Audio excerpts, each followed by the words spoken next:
Hello. Could you please introduce yourself and where you live? Hello, my name is Elena and I live in Chicago, Illinois.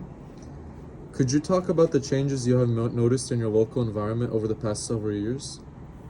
In my local environment, I've noticed many changes. I did attend Loyola University and they tend to be a green campus, and some things that I noticed was that they do collect rainwater from the sidewalk when it rains and kind of recycle that water to use it for other sources. I've also noticed a lot more recycling bins and a lot more trash cans fitted for different types of recycling around the community.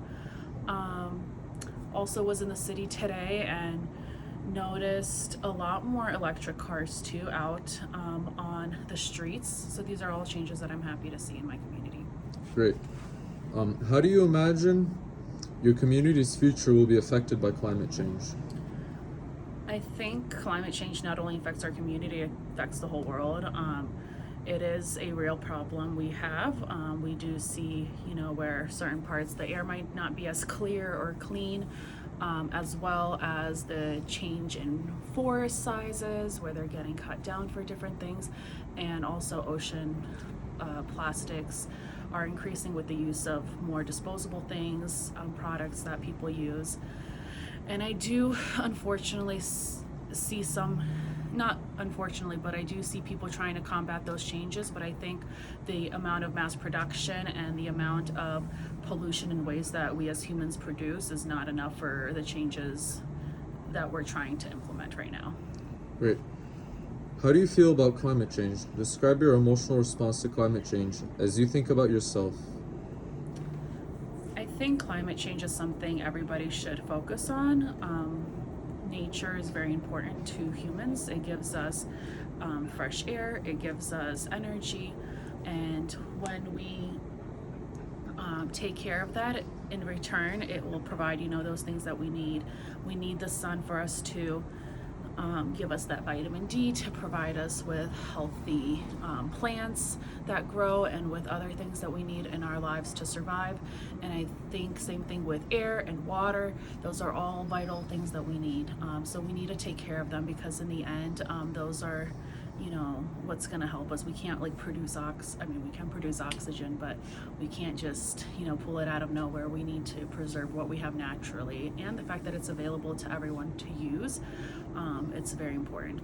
Great, these are really good answers. How do you imagine the future?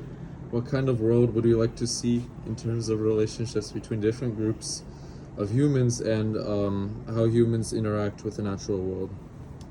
I think I would like to see humans really respect nature.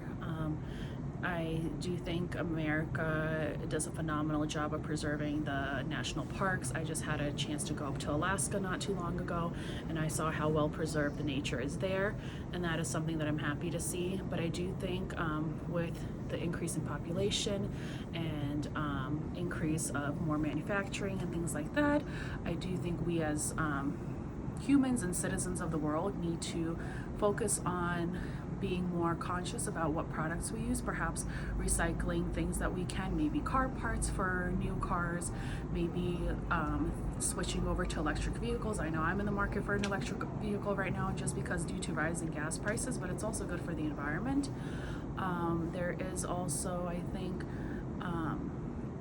a great need to focus on using plastic type disposable things so they can biodegrade, just because we don't want those straws and plastic bags floating out in the ocean or in our landfills. I'd rather have them decompose and kind of help the soil.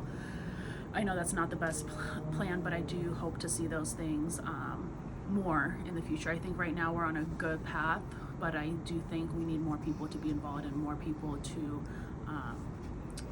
produce those things for us. Yeah, for sure. Well, thank you for the interview. It was a pleasure interviewing you. Thank Thanks. you.